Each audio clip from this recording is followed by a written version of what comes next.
Jai Shri Krishna. I am Rupashi. This is Chapter 1, Shlok 6 and 7. Shlok 6. Yudhamanyuscha vikranta Uttamaujas veeravan Saubhadro Draupadeyascha Sarva eva Maharatha. Transliteration. In their ranks, they also have the courageous fighter Yudhamanyu, the gallant Uttamaujas, the son of Subhadra, Abhimanyu, and the sons of Draupadi, who are all the greatest warrior chiefs. Shlok 7.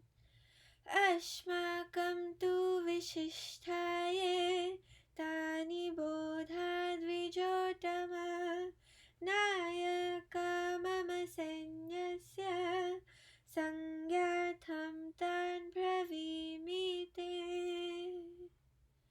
Transliteration. O best of the Brahmins, hear too about the principal generals on our side, who are especially qualified to lead. These I now recount unto you. Abhimanyu. Abhimanyu was a young, brave warrior who fought from the side of the Pandavas in the Mahabharata war. He was also one of the greatest Kshatriyas in the Mahabharata. He was the third son of Arjun and Subhadra and the husband to Uttara, daughter of Virat, who was the king of the Matsya Rajya. Abhimanyu was thought to be an avatar of Varchas, son of Chandra. He was also the grandson of Lord Indra, as Arjun was the divine son to Lord Indra. As a child, Abhimanyu was brought up in the kingdom of Dwarka, which was the kingdom of his uncle, Sri Krishna, as well as Balram. Krishna mentored and taught Abhimanyu ethics, while Pradyumna, the son of Krishna, trained him for battle. His father, Arjun, was not there during his early childhood because he was sent to exile for 13 years, 12 years of Vanvas and 1 year of Agyatwas, along with his brothers and their wife Draupadi. But Abhimanyu had still inherited his courage and strength despite not being around his father. Also, during his early childhood years, he was raised by some of his relatives due to this. Although he had only a young age of 16 years, Abhimanyu fought in the Mahabharata alongside his relatives against Duryodhan and the rest of the Hastinapur army. Abhimanyu is known for his heroic attempts to defeat the Chakravyuh wheel formation of the god of army on the 13th day of the war, when the Pandavas were challenged to break through the Chakravyuh by the Kauravas. The story of this incident starts when Abhimanyu was still in Subhadra's womb, when Abhimanyu overheard Arjun telling the secrets of how to enter, escape, and defeat different, some of which were virtually impenetrable, battle formations to Subhadra. However, while Arjun was speaking about how to come out, Subhadra had fallen asleep, so he stopped talking. Because of this, Abhimanyu only learned how to get in, but he never found out how to come out of the Chakravyuh. On the 13th day of the war, Dronacharya decided to use the Chakravyuh formation to try and wreak havoc onto the Pandav army. The only 7 people who knew how to defeat the Chakravyuh formation from the Mahabharata were Shri Krishna, Arjun, Dronacharya, Bhishma, Kripacharya, Pradyumna, and partially Abhimanyu. The Pandavas accepted this challenge as they knew that Krishna and Arjun both knew how to do this. However, on the day of the Chakravyuh, Arjun and Krishna were preoccupied in fighting on the other side of the battlefield. Yudhishthir, seeking help, turned to Abhimanyu. Abhimanyu said that he could only enter the formation and could not exit. Yudhishthir, Bhim, Nakul, Sahadev, and the others were supposed to help Abhimanyu leave the formation. But Jayadratha, the Sindhu king, used a boon he had received from Lord Shiva to hold all the Pandavas back except for Arjun. Abhimanyu, surrounded by the Kaurav army, was trapped inside. He had fought heroically despite wandering all over the formation, not knowing how to exit. While he was inside, he killed Duryodhan's beloved son, Lakshman. This raised anger in Duryodhan, so he ordered the whole Kaurav army to attack on Abhimanyu. He killed thousands of the people from the Kaurav army and wounded great warriors such as Karn and Duryodhan. Abhimanyu was disarmed by Karn and thrown, and in a desperate move to kill as many as he could, he attacked Dushasan's son. But in the end, Dushasan's son killed Abhimanyu by hitting him in the head with a mace. His bravery on this day of the war was crucial for the Pandavas to win the war from the day forward. He killed more than 10,000 soldiers as well as multiple kings and princes during this battle. Even at a young age, with little experience, he fought courageously, even though he knew his death was certain as soon as he entered the formation. Abhimanyu was fighting with anything he found on the ground, whether it was a mace or a chariot wheel, and his death was considered to be more of a murder than death in battle, which is why the Kauravas broke the biggest ethic in the war. Many say that this marked the end of fairly conducted wars because the young fighter Abhimanyu was killed with the whole strength of the Kaurav army against him. Yudhamanyu fought from the side of the Pandavas during the Mahabharat war. He was the bodyguard of Arjun during the war.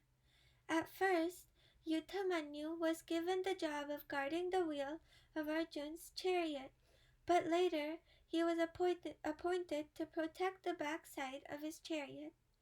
Also, when the Chakravyuh was being deployed, Yudhamanyu found it very challenging to go through it while Arjun was fighting in the battlefield. He fought with Duryodhan, Dronacharya, Kritavarma, Karn, and Kripacharya. Duryodhan went to fight Yudhamanyu when he found out that he was stuck in the Chakravyuh. During the wrestle, Duryodhan had severely injured Yudhamanyu. Then, Uttamaujas tried to attack Duryodhan in an attempt to save his brother and fellow charioteer's life. Yuyudhan had also fought with and killed Chitrasen, Karn's brother, a little later. Uttamaujas. He was a prince of the Panchals and the son of King Draupadi. His main task in the Mahabharat, along with his brother Yudhamanyu, was to be bodyguards for Arjun. Uttamaujas was assigned to the right side, and his brother was assigned to the left side of Arjun's chariot. However, they were both assigned to the back of Arjun's chariot during the war. The two brothers got into a battle with Duryodhan, where Duryodhan destroyed the chariots of both brothers and were forced to retreat. At the end of the war, Yudhamanyu and Uttamaujas were sent to fight Duryodhan, who was hiding in a lake, but they returned empty-handed. Later that night, Duryodhan was very angry, and he enraged Ashwatthama to get revenge for his father, who was killed earlier. Ashwatthama then secretly killed many warriors in the night, which included both Yudhamanyu and Uttamaujas. Uttamaujas killed Sushen in the Mahabharat war, who was the son of Mahavir Karn. Draupadi's 5 sons, the Upapandavas. Prativindya was born to Yudhishthir and Draupadi. He was very skilled. He was the oldest of the Upapandavas. He also had an elder sister named Sutanu. He was known to fight Shakuni but not kill him. But even though he could not kill Shakuni in war, he killed many people like Chitra from the kingdom of Abhisara. Sutasoma. Sutasoma was an expert with the mace and archery. He was born to Bhim and Draupadi. Along with his brother Prativindya, he was also a big part of the war. Shatanika. Shatanika was born to Nakul and Draupadi. He was named after a famous Rajarshi in the Kuru lineage kingdom who had exactly the same name. Shatanika was considered to be an avatar of Vishvedavas. He defeated Prince Dushkarn in the war. Shutasen. Shutasen was born to Sahadev and Draupadi. He was very smart like Sahadev. He also defeated Shakuni in battle, but didn't kill him, just like his older brother Prativinta. Shutak. Shutak was the son of Arjun and Draupadi. He was an excellent archer, just like his father Arjun, and he defeated many people in battle too, like Chitrasen, another big king from Abhisara. Now let's talk about who are true Brahmins. A true Brahmin is not somebody who is born Brahmin from birth, but a true Brahmin is somebody who acquires Brahminhood through his noble actions. Brahmins are those who are eager and determined to acquire sacred knowledge. One must truly realize who he is. Qualities like peacefulness, self-control, austerity, purity, tolerance, honesty, knowledge, wisdom, and religiousness are the qualities that make a person a real Brahmin.